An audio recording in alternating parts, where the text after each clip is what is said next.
Hello everyone, welcome to the channel current affairs by Ravi. और आज के सेशन में हम डिस्कस करेंगे 10,000 जीके क्वेश्चन सीरीज का पार्ट नंबर 34, जिसमें हम टॉप 50 एमसीक्यूज को डिस्कस करेंगे विद एक्सप्लेनेशन। ये पूरी सीरीज काफ़ी इंपॉर्टेंट होगी आपके सभी एग्जाम के पॉइंट ऑफ व्यू से, तो उसको एंड तक ज़रूर देखना है। इसके अलावा इस पूरे बैच में आपको क्या क्या मिलेगा, क्या इसके फीचर्स हैं, वो अब हम डिस्कस करने वाले हैं। तो देखिए, ये है आपका 10,000 क्वेश्चन का जीके जीएस का एमसीक्यू बैच, जो कि कंप्लीटली रवि सर के नोट्स यहाँ पर है। इसमें आपको जीके जीएस का पूरा सिलेबस मिलेगा। कैसे आप जीके जीएस को करंट अफेयर से रिलेट कर सकते हो, वो भी हम यहाँ पर समझेंगे। साथ ही में जितने भी आपके पीवाईक्यूज हैं उनका भी डिस्कशन होगा, और आपके एग्जाम में 95% से ज़्यादा क्वेश्चंस आपको इन्हीं नोट्स और इन्हीं वीडियो से देखने के लिए मिल जाएंगे। अब इम्पॉर्टेंट फीचर्स यहाँ पर ये है, अगर आपको इन सभी वीडियोस को फ्री में एक्सेस करना है तो आपको हमारे channel that is current affairs by Ravi पर विजिट करना है। लेकिन अगर आपको वीडियोस के साथ साथ इनकी फ्री पीडीएफ नोट्स, साथ ही में अनलिमिटेड टेस्ट को अटेम्प्ट करना है, बिना किसी एडवर्टाइजमेंट किया पूरी वीडियो को वन गो में फिनिश करना चाहते हो एंड रिकॉर्डेड वीडियोस को देखना चाहते हो, तो उसके लिए आपको हमारा पेड बैच यहाँ पर ज्वाइन करना है। जैसे आप हमारा पेड बैच ज्वाइन करोगे तो आपको यहाँ पर एप्लीकेशन पर क्लासेस मिलेंगी विद डिटेल एक्सप्लेनेशन। सभी सब्जेक्ट्स आपके कवर होंगे, एग्जाम ओरिएंटेड पूरा कंटेंट होगा, सभी पीवाईक्यूज का डिस्कशन होगा। जो क्वेश्चंस आपके एग्जाम में मल्टीपल टाइम्स आए हुए हैं उनका भी डिस्कशन होगा। पूरा कंटेंट बायलिंगुअल फॉर्मेट में रहेगा, यानी कि हिंदी और इंग्लिश दोनों लैंग्वेजेस में। और क्वेश्चंस का लेवल बेसिक से लेके हाई लेवल के सभी क्वेश्चंस यहाँ पे इंक्लूड होंगे विद लेटेस्ट पैटर्न। तो अब इसके लिए आपको क्या करना है, आपको हमारा application that is Ravi study app, इसको इंस्टॉल करना है। जैसे ही आप इस एप्लीकेशन को इंस्टॉल करोगे तो यहाँ पर जीके जीएस के पेड वीडियो में आपको ये सभी वीडियोस यहाँ पर देखने के लिए मिल जाएगा। तो अब शुरू करते हैं लेक्चर को एंड डिस्कस करते हैं आज का हमारा फर्स्ट क्वेश्चन। तो फर्स्ट क्वेश्चन है, माउंट आबू हिल स्टेशन निम्न में से किस पर्वत श्रृंखला में स्थित है। तो अगर हम माउंट आबू हिल स्टेशन की बात करें तो ये आपको अरावली पर्वत श्रृंखला में देखने के लिए मिल जाएगा। और माउंट आबू की बात करें तो ये आपको राजस्थान में देखने के लिए मिलता है। राजस्थान में जो अरावली है वहीं पर ही आपको उसी पर्वत श्रृंखला में ही आपको माउंट आबू ये देखने के लिए मिल जाएगा। माउंट आबू की अगर हम बात करें तो काफ़ी फेमस हिल स्टेशन है, साथ ही में यहाँ पर आपको एक बहुत ही फेमस जैन तीर्थ स्थल जिसका नाम है दिलवाड़ा जैन मंदिर, वो भी आपको देखने के लिए मिल जाएगा। कई बार डायरेक्टली एग्जाम में पूछा भी हुआ है कि दिलवाड़ा जैन टेम्पल ये है कहाँ पर और किस पर्वत श्रृंखला में है, तो आपको इसको रिलेट करना है राजस्थान, साथ ही में अरावली पर्वत श्रृंखला से, राइट। तो याद रहेगा, mount Abu hill station Rajasthan में, अरावली पर्वत श्रृंखला में। नेक्स्ट यहाँ पे क्वेश्चन हो जाएगा, हिमालय के पूर्व पश्चिम विभाजन के अनुसार जो कुमाऊं हिमालय वाला रीजन है वो निम्न में से किन दो नदियों के बीच में स्थित है। The Kumaon Himalayas according to the east west division of the Himalayas lies between which of the following two rivers. तो अगर हम कुमाऊं हिमालयास की बात करें तो ये आपको जो सतलज और काली, ये जो दो रिवर है ना, इन दोनों के बीच में ही आपको जो कुमाऊं हिमालय वाला रीजन है वो देखने के लिए मिल जाएगा, यानी कि ऑप्शन नंबर बी। अब इसमें आप देख सकते हो ये है यहाँ पर सतलज रिवर और ये है यहाँ पर काली रिवर। इसके बीच में जो ये पूरा एरिया है इसी को ही हम कुमाऊं हिमालय के नाम से जानते हैं। ठीक है, तो याद रहेगा, कुमाऊं हिमालय किस किस के बीच में, सतलज और काली नदी के बीच में। ठीक है, नेक्स्ट आपका क्वेश्चन यहाँ पे हो जाएगा कि निम्न में से किस क्षेत्र में उत्थानित क्षेत्र और खारे रेतीले मैदान और दलदल है, यानी कि which of the following areas have the uplifted region and saline sandy plains and swamps. तो अगर हम इस एरिया की बात करें जहाँ पे अपलिफ्टेड रीजन आपको मिलेगा, साथ ही में सैंडी प्लेन्स आपको मिलेंगे, मतलब सलाइन सैंडी प्लेन्स आपको मिलेंगे, स्वैम्प एरियाज है, तो वो हम लोग बात कर रहे हैं किसकी, कच्छ के रण की, यानी कि जो रन ऑफ कच्छ है ना, हम उसकी बात कर रहे हैं। यहीं पर ही आपको जो ये पूरा एरिया है वो काफ़ी अपलिफ्टेड मिलेगा थोड़ा आपको as compare to the surroundings. And जो यहाँ पे प्लेन्स है वो सलाइन सैंडी प्लेन्स हैं और थोड़ा दलदल एरिया है। ठीक है, और इसको हम सफ़ेद रेगिस्तान के नाम से भी जानते हैं, और इसलिए आपको ध्यान रखना है रण जो ऑफ कच्छ है उसके बारे में। ठीक है, तो कच्छ का रण भारत में एक विशिष्ट क्षेत्र है जिसमें उत्थानित क्षेत्र यानी कि अपलिफ्टेड रीजन, खारे रेतीले मैदान यानी कि सलाइन सैंडी प्लेन्स और दलदल यानी कि स्वैम्प्स ये पाए जाते हैं। और ये क्षेत्र अपनी अनूठी भौगोलिक विशेषताओं जैसे कि अपना मौसमी नमक दलदल, जिसे हम सफ़ेद रेगिस्तान के नाम से भी जानते हैं, उसके लिए जाना जाता है। याद रहेगा आपको कच्छ का रण, राइट। नेक्स्ट आपका क्वेश्चन यहाँ पे होगा भारत के संविधान में मौलिक अधिकारों को लागू करने वाली कितनी रिटों का उल्लेख यहाँ पे किया हुआ है? अब इस क्वेश्चन को मैं कई बार डिस्कस कर चुकी हूँ। अगर हम बात करें मौलिक अधिकारों की, संविधान के भाग नंबर 3 में इनका मेंशन है। आर्टिकल की बात करें, 12 से लेके 35 के बीच में आर्टिकल आते हैं मौलिक अधिकारों को लेकर। बिल ऑफ राइट आप लोगों ने सुना होगा, यूएससी, वहीं से इनका प्रोविजन एक तरीके से आता है मौलिक अधिकारों का।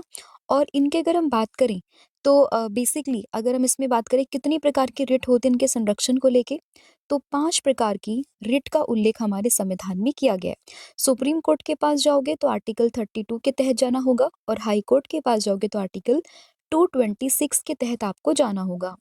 अब 5 रिट तो हैं, अब वो हैं कौन-कौन सी?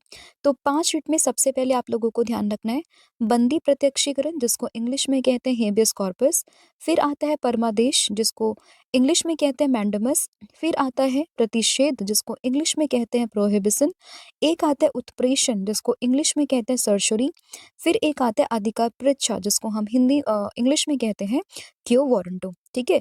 तो 5 ये आपके रिट हैं, अब इनके मतलब मैं समझा देती हूँ। तो देखिए, सबसे पहले हमने देखा हेबियस कॉर्पस के बारे में जिसको हम बंदी प्रत्यक्षीकरण के नाम से जानते हैं। तो इसमें किसी भी व्यक्ति को अवैध हिरासत में मुक्त कराने को लेकर ये पूरा यहाँ पे रिट है। फिर दूसरी जो मैंडेमस है जिसको हम कहते हैं परमादेश, इसका मतलब किसी भी सार्वजनिक प्राधिकारी को उसका कर्तव्य निभाने का आदेश देने के लिए। प्रतिषेध as a name suggest prohibition यानी कि निचली अदालत या फिर न्यायाधिकरण को अपने अधिकार क्षेत्र से, अपने जुरिस्डिक्शन से बाहर काम करने से रोकने के लिए। फिर बात करें उत्प्रेषण या फिर सर्जरी, तो इसमें क्या होगा, किसी भी मामले को निचली अदालत से उच्च अदालत में स्थानांतरित करने या उसके आदेश को रद्द करने के लिए, राइट। फिर अगर हम बात करें लास्ट रिट दैट इज क्यो वारंटो जिसको कहते हैं अधिकार परीक्षा, इसका मतलब किसी भी व्यक्ति के द्वारा अवैध रूप से धारण किए गए सार्वजनिक पद को चुनौती देने के लिए हम इस रिट का उपयोग यहाँ पे करते हैं, राइट। नेक्स्ट यहाँ पे क्वेश्चन होगा, उमियाम झील जिसको 12 पानी झील के नाम से भी जानते हैं किस राज्य में स्थित है? तो उमियम झील की बात करें, also known as 12 Pani lake, it is located in the region of Meghalaya, यानी कि ऑप्शन नंबर सी आप लोगों को ध्यान रखना है, ठीक है। तो ये आपको कहाँ पर मिलेगा? मेघालय में आपको ये देखने के लिए मिल जाएगा। नेक्स्ट क्वेश्चन यहाँ पे होगा, निम्नलिखित में से कौन सी नदी बंगाल की खाड़ी में गिरती है, यानी कि इनमें से कौन सी रिवर है जो कि ड्रेन करती है बे ऑफ बंगाल में? तो अगर आप मैप देखोगे भारत का तो उसमें आप देखोगे कि अगर ये इंडिया का मैप है, इधर की तरफ आपको मिलेगा बे ऑफ बंगाल और इधर आपको मिलेगा अरेबियन सी, ठीक है। इसमें से नर्मदा और तापी की बात करें, ये दोनों ही अरेबियन सी में ड्रेन करती हैं। लूनी रिवर की बात करें तो ये तो रेगिस्तान में ही खो जाती है। लेकिन अगर हम बात करते हैं किस चीज़ की, गोदावरी रिवर की, तो ये बे ऑफ बंगाल में यहाँ पे ड्रेन करती है, यहाँ पर ये गिरती है। तो इसमें ऑप्शन नंबर जो ए है वो आपको ध्यान रखना है, ठीक है। तो Godavari rivers drains into the Bay of Bengal. Other than Luni की बात करें तो गुजरात में कच्छ के रण में ये खो जाती है, और नर्मदा और तापी की बात करें तो ये अरब सागर में जाके गिरती है। नेक्स्ट क्वेश्चन, कौन सी नदी प्रयागराज के त्रिवेणी संगम की भूमिगत नदी है, यानी कि which river is the underground river of the Triveni Sangam of the Prayagraj. Triveni मतलब 3, तो इसमें संगम किस किस का? गंगा, यमुना, सरस्वती का, जिसमें कि जो सरस्वती रिवर है वो एक भूमिगत नदी है, यानी कि अंडरग्राउंड रिवर है। तो इसलिए इसमें ऑप्शन नंबर सी यहाँ पे करेक्ट हो जाएगा, ठीक है। तो इसमें अगर हम बात करें, ये जो 2 नदियाँ हैं गंगा, यमुना, इन दोनों का संगम स्पष्ट रूप से दिखाई देता है। लेकिन अगर हम बात करें सरस्वती रिवर की, तो ये एक भूमिगत नदी है, ठीक है। और इसलिए आपको इसमें ऑप्शन नंबर सी ये आप पे ध्यान रखना है। फिर है, भारतीय संविधान की संस्थागत संरचना पर किस ब्रिटिश कानून का प्रमुख प्रभाव था, यानी कि which British law was a major influence on the Indian constitutions institutional framework. तो अगर हम बात करें कि कौन से ब्रिटिश लॉ का बहुत ज़्यादा एक मेजर इन्फ्लुएंस था, तो उसमें नाम आता है गवर्नमेंट ऑफ इंडिया 1935, यानी कि भारत सरकार अधिनियम 1935 का प्रभाव काफ़ी देखने के लिए मिलता है, ठीक है। तो याद रखिएगा इसमें ऑप्शन नंबर ए आप लोगों के लिए करेक्ट हो जाएगा। अब इम्पॉर्टेंट इसलिए भी है क्योंकि काफ़ी सारे इम्पॉर्टेंट फीचर्स जैसे कि फेडरल स्ट्रक्चर का जो एक नॉर्मल ढांचा था, उसकी अगर हम बात करें, उसके बीच में जो केंद्र सरकार के बीच की शक्तियों का बंटवारा, ठीक है। इसके अलावा जो प्रोविंशियल ऑटोनॉमी हो गई, संघीय न्यायालय हो गया, इसके अलावा विधायिका, बाई क्रिमिनल लेजिस्लेचर, ठीक है? इन सब के प्रोविज़न्स काफ़ी हद तक यहीं से इंस्पायर हुए हैं, तो इसलिए आप कह सकते हो कि यहाँ पर ये जो इम्पोर्टेंट है, लॉ काफ़ी इम्पोर्टेंट आपके लिए बन जाता है। तो भारत सरकार अधिनियम 1935, ठीक है?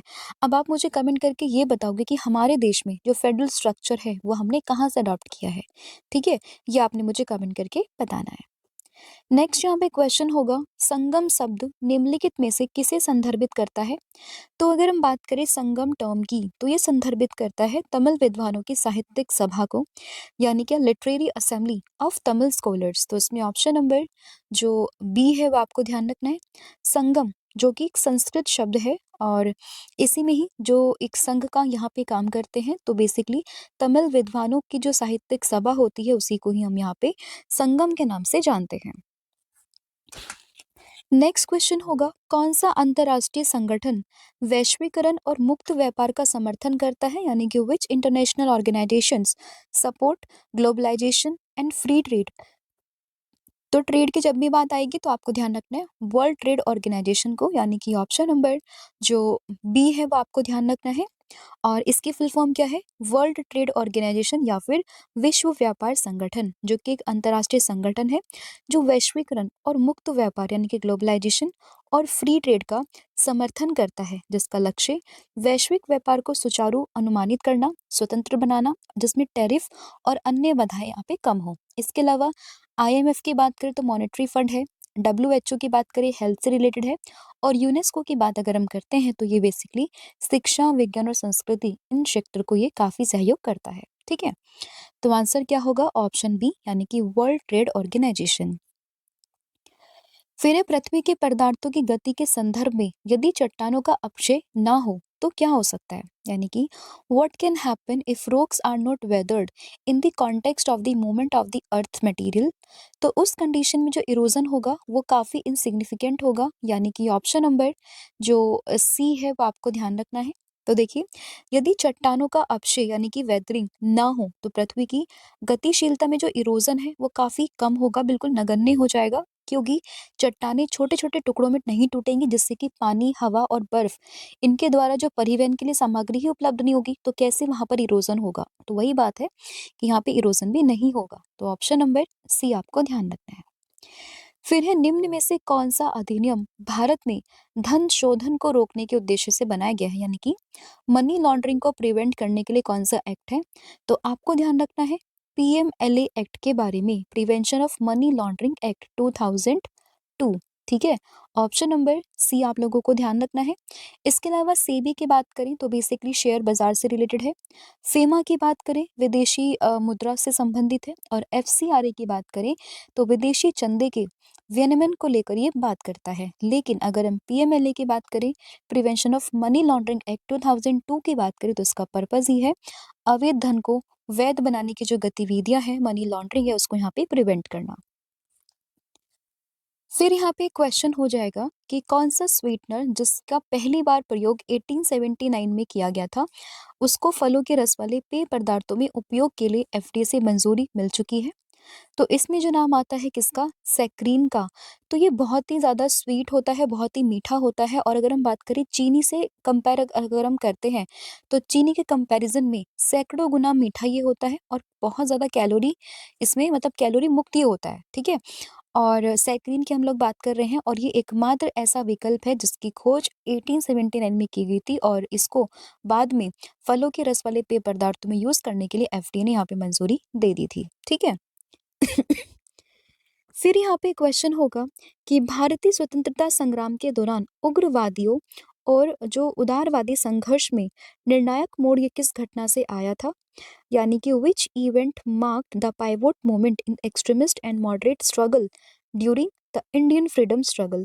तो हम सभी जानते हैं कि जो उग्रवादी हैं, उदारवादी है, जो मॉडरेट और एक्सट्रीमिस्ट हुआ करते थे, तो उनके बीच में काफ़ी मतभेद हुए। ठीक है, उसके बाद में जाके फिर वो एक हुए, लेकिन फिर से कुछ चीज़ें आई, फिर से वो अलग हुए।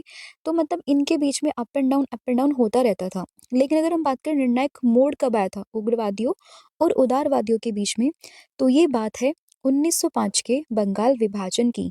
तो जब 1905 का बंगाल का विभाजन होता है, उस समय पे जो उग्रवादी हैं और उदारवादी है, उनके बीच में एक निर्णायक मोड़ यहाँ पर आया था।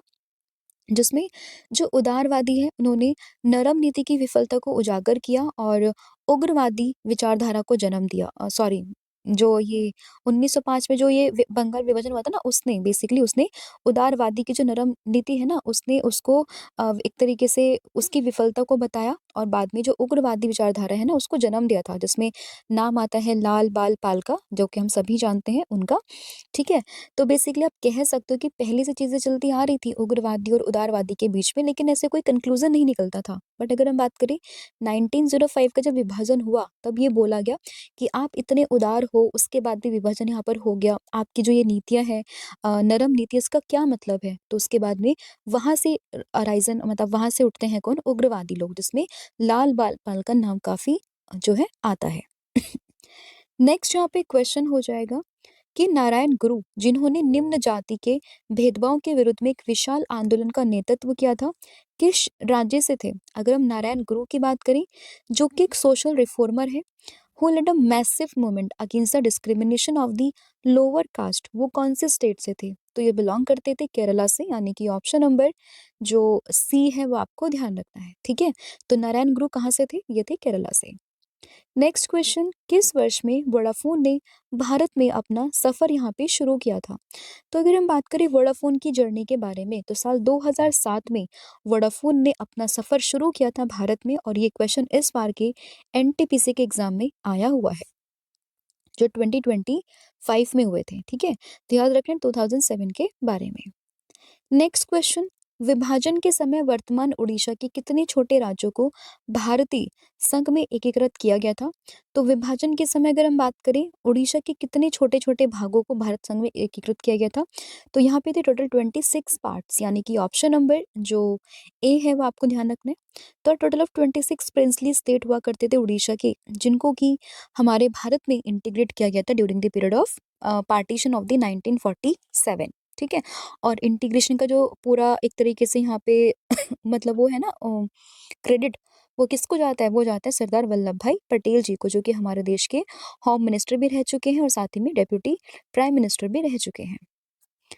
नेक्स्ट यहाँ पे क्वेश्चन हो जाएगा कि किस अम्ल का उपयोग गैर आयनिक डिटर्जेंट अभिक्रियाओं में सफाई गुणों को बेहतर बनाने और डिटर्जेंट को गाढ़ा करने के लिए किया जाता है? तो यहाँ पे हम लोग बात कर रहे हैं स्टेरिक अम्ल की, यानी कि स्टेरिक एसिड की। तो उसमें ऑप्शन नंबर जो ए है वो आपको ध्यान रखना है, और इसका उपयोग बेसिकली मतलब करते हैं डिटर्जेंट की क्षमता और उसके गाढ़ेपन को बढ़ाने के लिए। ठीक है? तो ये आपको ध्यान रखना है। फिर है, निम्न में से कौन सा तत्व एक्टिनॉइड समूह का तत्व है? यानी कि जब आप पीरियोडिक टेबल को देखोगे तो आपको इसमें एक्टिनाइड और लैंथेनाइड दो सीरीज यहाँ पे आपको दिखेगी। जैसे आपका ये पीरियोडिक टेबल है ना, इसमें यहाँ पे आपको यहीं से ही दो रो निकाल के यहाँ पर दिखती है, एक आते एक्टिनॉइड्स की और एक आते लैंथेनॉइड्स की। तो उसमें एक्टिनॉइड ग्रुप में कौन सा आता है? तो ये आता है थोरियम, यानी कि ऑप्शन नंबर जो ए है वो आपको ध्यान रखना है। आप देख सकते हो यहाँ पे, ये है पूरी पीरियोडिक टेबल, इसमें से यहाँ वाला और यहाँ वाला, ये वाला यहाँ पे आ चुका है और ये वाली पूरी सीरीज यहाँ पे आ चुकी है। रेक्टिनॉइड्स में आप देखोगे थोरियम के बारे में, जो कि 90 एटॉमिक नंबर का एक एलिमेंट है। ठीक है? तो इसमें ऑप्शन नंबर ए को आपने ध्यान रखना है। नेक्स्ट क्वेश्चन होगा, निम्नलिखित में से कौन सी हिमालय की सबसे पूर्वी पर्वत श्रृंखला है? तो हिमालय की सबसे पूर्वी पर्वत श्रृंखला की बात करें तो उसमें नाम आता है किसका? तो आंसर होगा पूर्वांचल रेंजेस का, यानी कि ऑप्शन नंबर ए आप लोगों को ध्यान रखना है।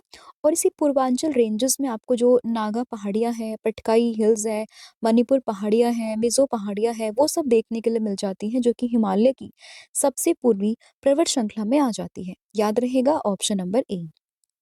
फिर है, भारतीय संविधान के किस अनुच्छेद में पर्यावरण यानी कि इन्वायरमेंट और वन्यजीव संरक्षण का उल्लेख है? यानी कि protection of environment and wild life is mentioned in which article of the Indian constitution? तो ये मेंशन है आर्टिकल नंबर 48 के ए में, यानी कि ऑप्शन नंबर जो ए है वो आपको ध्यान रखना है। और बेसिकली जो 42nd अमेंडमेंट होता है ना 1976 में, उसी के थ्रू ये हमारे संविधान में जोड़ा गया था, आर्टिकल 48 ए, इन्वायरमेंट और वाइल्ड लाइफ के प्रोटेक्शन को लेके। ऑप्शन नंबर ए आपको ध्यान रखना है। फिर है, निम्नलिखित में से कौन सा ऑपरेटिंग सिस्टम आमतौर पर डेस्कटॉप या लैपटॉप कंप्यूटर पर उपयोग नहीं होता है? तो विच of the following operating system is not typically used on desktop और लैपटॉप कंप्यूटर्स। तो इसमें आप विंडोज़ को देखोगे, लाइनक्स को देखोगे, मैक ओएस को देखोगे, मैक ओएस को देखोगे, तो ये सभी ऑपरेटिंग सिस्टम है which are used in the desktop या फिर लैपटॉप। बट एंड्रॉयड की बात करें तो इसका इस्तेमाल सिर्फ और सिर्फ आप मोबाइल फ़ोन्स में कर सकते हो, टैबलेट में कर सकते हो, ठीक है?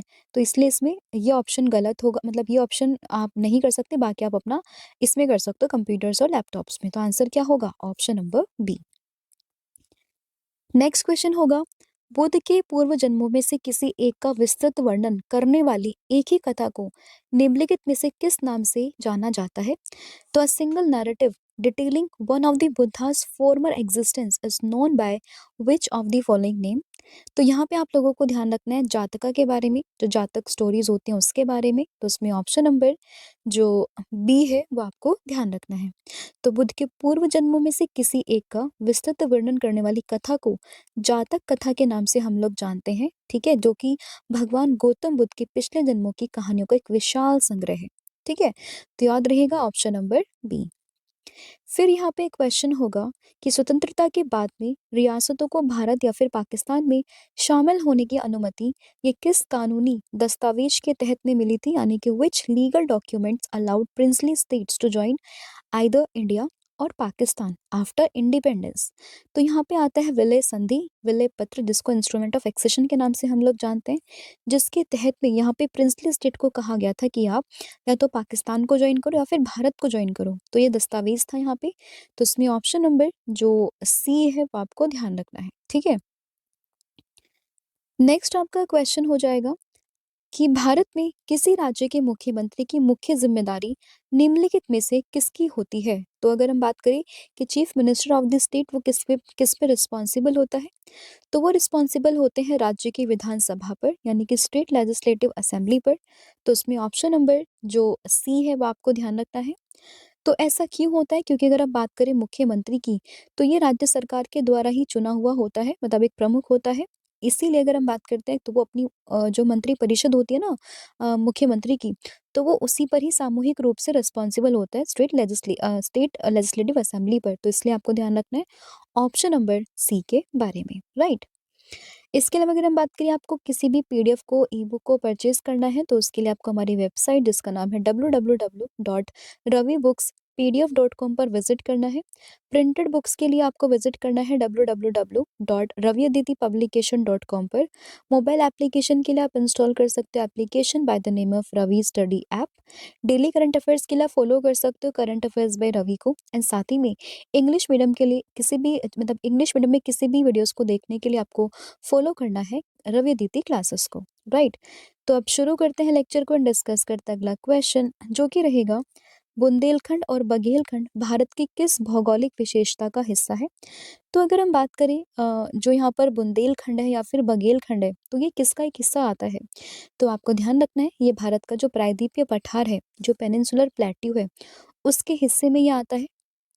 और ये भारत की सबसे बड़ी और सबसे पुरानी भौगोलिक इकाइयों में से एक है, ठीक है? जो कि मध्य प्रदेश वाला और जो उत्तर प्रदेश वाला रीजन है ना, वहाँ पे फैला हुआ है, जिसमें जो विंध्य क्षेत्र और मैकाल पर्वतमाला है, ये सब शामिल होता है, ठीक है? तो याद रहेगा आपको, बघेलखंड, बुंदेलखंड किसका पार्ट है? पेनिनसुलर प्लेट्यू का, यानी कि ऑप्शन नंबर सी का।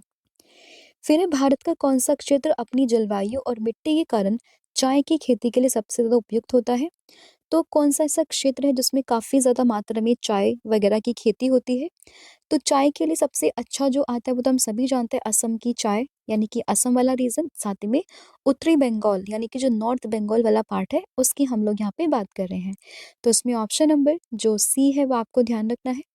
तो भारत में चाय की खेती के लिए असम और जो उत्तरी बंगाल वाला एरिया है ना, वो सबसे उपयुक्त है, क्योंकि यहाँ की जो मतलब यहाँ की आर्द्र उपोष्ण कटिबंधीय जलवायु और जो उच्च वर्षा है और जो पोषक तत्वों से भरपूर जो जमीन है, वो काफ़ी अच्छी होती है चाय के पौधों के लिए। तो इसलिए आप कह सकते हो कि ये वाला जो रीज़न है वो काफ़ी बेनिफिशियल है चाय के खेती के लिए। तो उसमें ऑप्शन नंबर जो सी है वो आपको ध्यान रखना है। अब आप मुझे कमेंट करके ये बताओगे कि चाय की खेती के लिए सबसे उपयुक्त मिट्टी कौन-सी होती है? तो वो आपने मुझे कमेंट करके बताना है, राइट? नेक्स्ट क्वेश्चन यहाँ पे होगा कि चुंबकीय क्षेत्र में आवेशित कण की गति के दौरान निम्न में से कौन सी राशि अपरिवर्तित रहती है, यानी कि which of the following quantities remains uncharged when a charge particle moves in a magnetic field. तो यहाँ पे जो एक फिक्स रहती है वो रहती है काइनेटिक एनर्जी, यानी कि गतिज ऊर्जा। तो इसमें ऑप्शन नंबर जो बी है वो आपको ध्यान रखना है। तो देखिए, अगर हम बात करें, जब भी एक आवेशित कण किसी भी चुंबकीय क्षेत्र में गति करता है तो चुंबकीय बल जो है वो हमेशा कण के वेग की दिशा की ओर लंबवत कार्य करता है। तो इसलिए इस पे इफेक्ट होगा। इसके अलावा अगर हम बात करें संवेग की दिशा, तो जाहिर सी बात है मोमेंटम डायरेक्शन में भी फर्क पड़ेगा और एंगुलर मोमेंटम पर भी फर्क पड़ेगा, लेकिन काइनेटिक एनर्जी पे यहाँ पे फर्क नहीं पड़ता है। तो इसलिए आप कह सकते हो इसमें आंसर होगा ऑप्शन नंबर बी। नेक्स्ट यहाँ पे क्वेश्चन होगा कि निम्नलिखित में से कौन शॉर्टकट लिंक और डेस्कटॉप विजुअल लेआउट को प्रबंधित करने के लिए जिम्मेदार होता है। तो यहाँ पे आपको ध्यान रखना है विंडोज सेल के बारे में, जो कि एक तरीके से शॉर्टकट लिंक और डेस्कटॉप विजुअल लेआउट को प्रबंधित करता है, उसको मैनेज करता है। तो इसमें ऑप्शन नंबर जो ए है वो आपको उसमें ध्यान रखना है।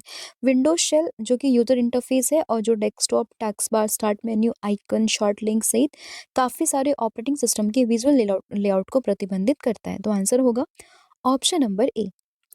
फिर यहाँ पे क्वेश्चन है, भारत सरकार अधिनियम 1919 के अंतर्गत कौन कौन से विषय भारतीय मंत्रियों को हस्तांतरित किए गए थे। तो under the Government of India Act 1990 which subjects were transfer to Indian ministers.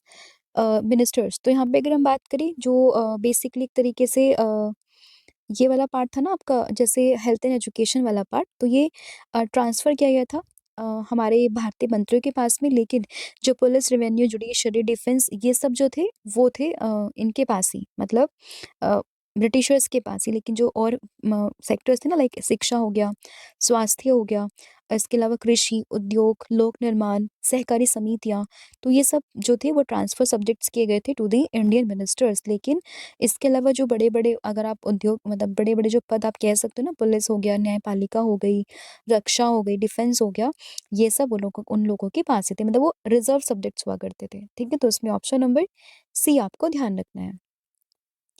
फिर यहाँ पे क्वेश्चन होगा कि भारत भारत और नेपाल के बीच में निम्नलिखित में से कौन-सा क्षेत्र विवाद, मतलब कौन से क्षेत्र में विवाद चल रहा है? तो भारत और नेपाल के बीच निम्नलिखित में से कौन-सा क्षेत्र विवाद में चल रहा है? तो इसमें आता है काला पानी वाला जो रीज़न है, उसकी हम लोग बात कर रहे हैं। तो उसमें ऑप्शन नंबर ए आपको ध्यान रखना है। सेनकाकू की बात करें तो ये तो चीन ताइवान के बीच में है, मतलब चीन, ताइवान, जापान के बीच में है। कुरिल की बात करें तो ये यहाँ पे रशिया और जापान वाला रीज़न है। सीनो की बात करें, आमतौर पर जो चीनी से संबंधित मामले हैं उसको संदर्भित करता है, लेकिन काला पानी ये इंडिया और नेपाल के बीच में है। तो उसमें ऑप्शन नंबर ए आपको ध्यान रखना है। और अभी कुछ समय पहले आपने देखा होगा जो करेंसी है यहाँ पे आपके नेपाल की, तो उसमें भी कुछ उनके नोटों पर भी काला पानी वाला जो रीज़न था ना, उसको शामिल किया गया था। कुछ ऐसा कॉन्टेक्स्ट था जो आपको करंट अफेयर्स से यहाँ पे रिलेट करना है, राइट? नेक्स्ट यहाँ पे क्वेश्चन हो जाएगा कि संपर्क प्रक्रिया का उपयोग निम्नलिखित में से किस रसायन के निर्माण के लिए किया जाता है, यानी कि contact process is used for the manufacturing of which of the following chemicals. तो यहाँ पे सल्फ्यूरिक एसिड जो कि काफ़ी स्ट्रॉन्ग एसिड है, उसके इस्तेमाल के लिए यहाँ पे संपर्क प्रक्रिया यानी कि कॉन्टैक्ट प्रोसेस का इस्तेमाल किया जाता है। तो उसमें ऑप्शन नंबर जो डी है वो आप लोगों ने ध्यान रखना है। ठीक है? नेक्स्ट आपका क्वेश्चन होगा, निम्न में से किस भारतीय राज्य में जागर नृत्य शैली की उत्पत्ति हुई है? तो अगर हम बात करें जागर डांस की, वो कौन से, मतलब कहाँ से उसका ओरिजिन होता है? तो इसको आपको रिलेट करना है उत्तराखंड से, यानी कि ऑप्शन नंबर जो डी है वो आपको ध्यान रखना है। तो उत्तराखंड राज्य में हुई है जागर नृत्य शैली की उत्पत्ति, जो कि गढ़वाल और जो कुमाऊं क्षेत्र है ना, वहाँ पे जो देवी देवताएं हैं, जो पूर्वजों के सम्मान में इस पूरे नृत्य शैली को वहाँ पे किया जाता है। तो आपको ध्यान रखना है जागर कहाँ से, उत्तराखंड से। फिर इस सन 1761 में हुआ तीसरा पानीपत युद्ध अहमद शाह अब्दाली और किस भारतीय शक्ति के बीच में हुआ था?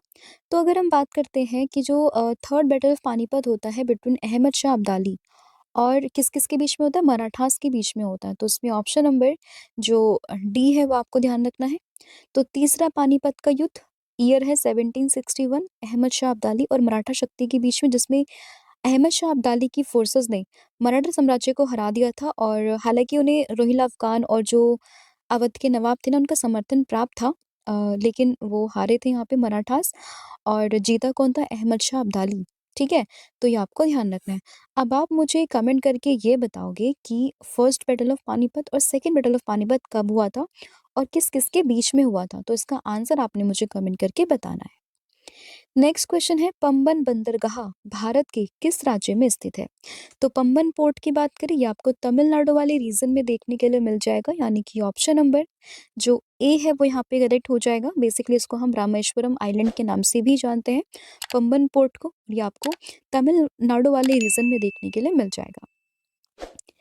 नेक्स्ट क्वेश्चन, अधिकांश सॉफ्टवेयर अनुप्रयोगों में कंट्रोल प्लस एस शॉर्टकट कुंजी ये क्या करती है?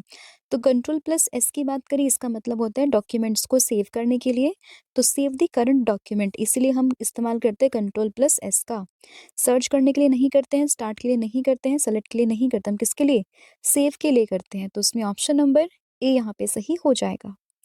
फिर है, निम्नलिखित में से कौन सा आंदोलन उलगुलान या फिर महान विद्रोह के नाम से भी हम लोग जानते हैं? तो ये हम डिस्कस कर चुके थे पहले।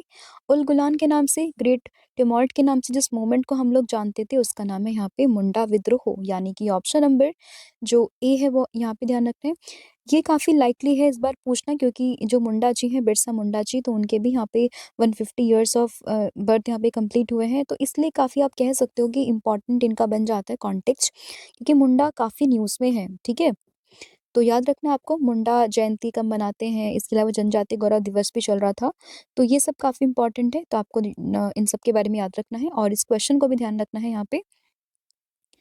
अ, किसका? मुंडा विद्रोह। और ये कब मनाते हैं बिरसा मुंडा जी की जयंती? 15 नवंबर को मनाते हैं, जिस दिन हम जनजातीय गौरव दिवस भी यहाँ पे सेलिब्रेट करते हैं। ठीक है? तो ये आपको ध्यान रखना है, इम्पोर्टेंट है।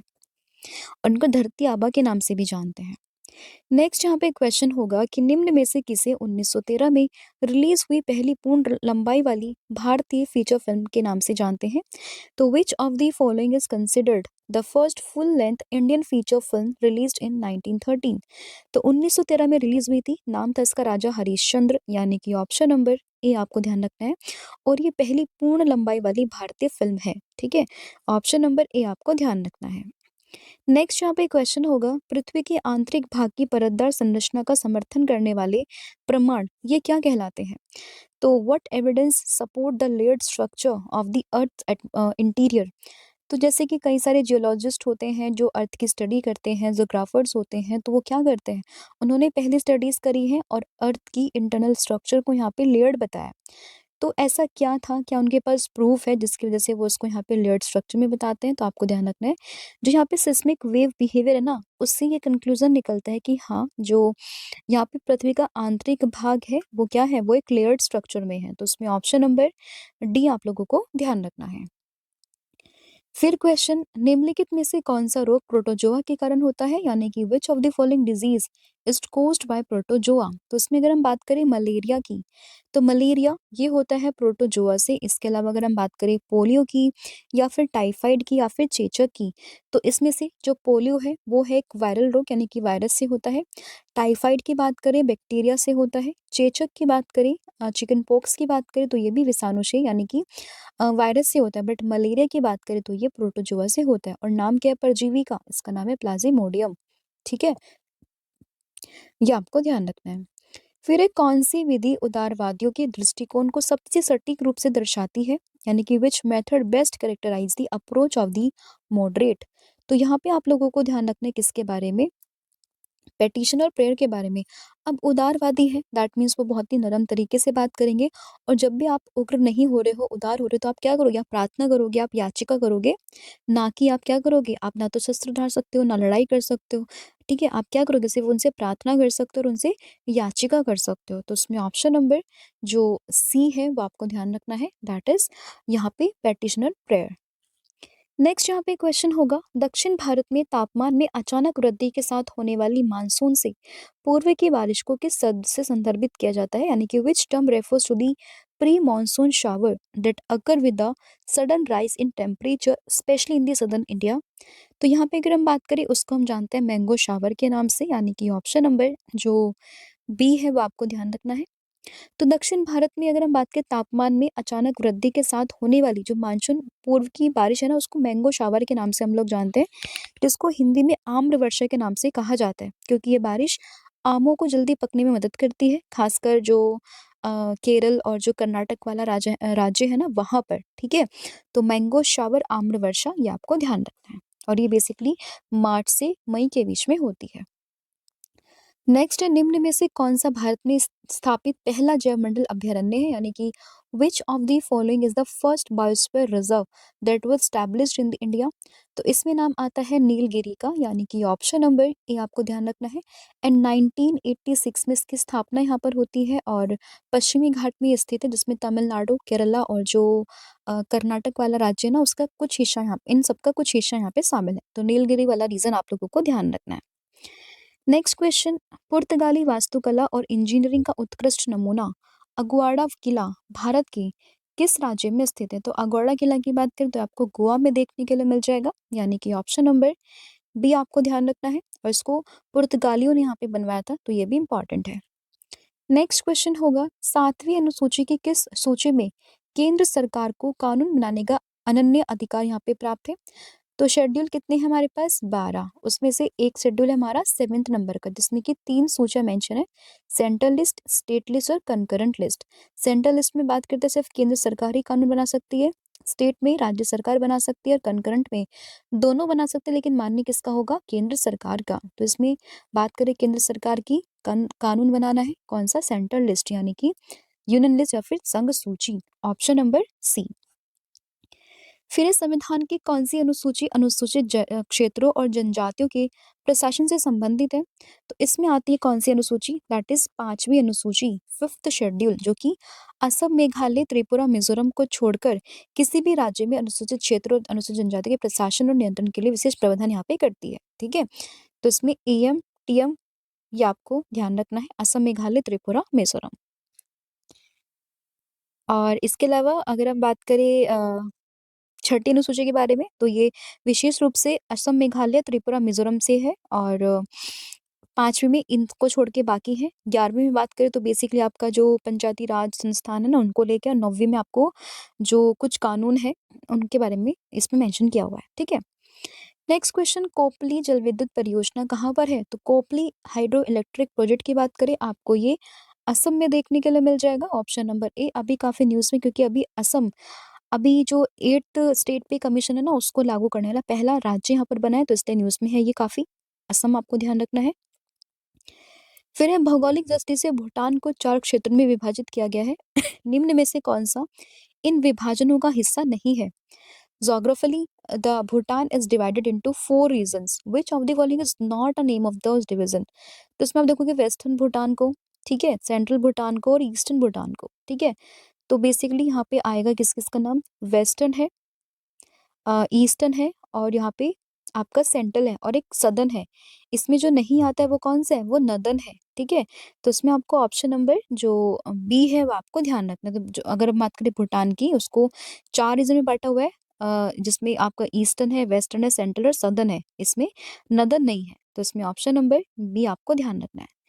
फिर स्वतंत्रता के समय भारतीय अर्थव्यवस्था की एक प्रमुख कमी निम्न में से कौन सी थी। तो कौन सी थी वो वाली कमी, तो उसमें आप याद रखो कि इसका नाम, ये थी उच्च बेरोजगारी और गरीबी, यानी कि हाई अनएम्प्लॉयमेंट एंड पावर्टी। तो उसमें ऑप्शन नंबर बी आपको ध्यान रखना है।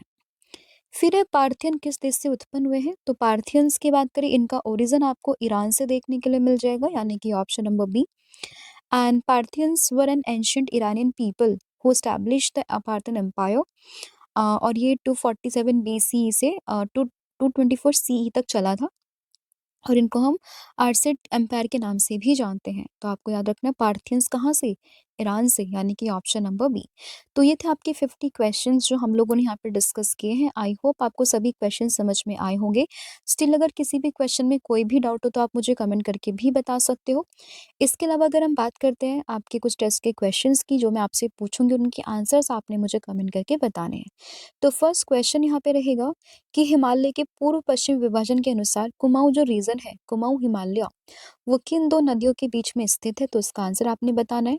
सेकंड वन इज, पृथ्वी के पदार्थों की गति के संदर्भ में यदि चट्टानों का अपक्षय ना हो तो क्या हो सकता है। ये आपने बताना है। एंड थर्ड वन इज़ कि निम्नलिखित में से कौन-सा ऑपरेटिंग सिस्टम आमतौर पर डेस्कटॉप या फिर लैपटॉप कंप्यूटर में इस्तेमाल नहीं हो सकता है? इसका आंसर आपने मुझे कमेंट करके बताना है, ठीक है? इसके अलावा अगर हम बात करें इंग्लिश मीडियम की किसी भी वीडियोज़ को देखने के लिए आपको फ़ॉलो करना है रवि अदिति क्लासेस को। साथ ही में अगर हम बात करते हैं, अगर आपको कोई भी बुक अपने घर पर मँगवानी है तो उसके लिए आपको विज़िट करना है www.raviaditipublication.com पर।